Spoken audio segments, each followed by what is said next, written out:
Next we need to do is have sales incentive summary. So let's have the title sales.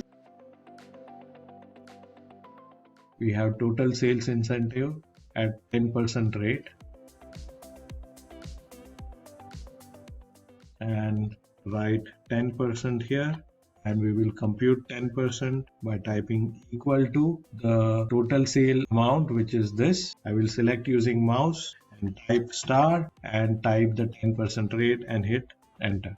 Next, we are going to type number of sales staff and commission per salesperson.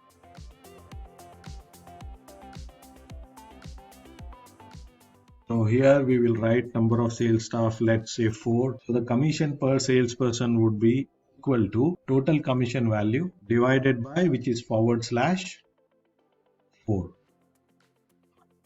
So with this, we have completed forming of the data in this particular sheet.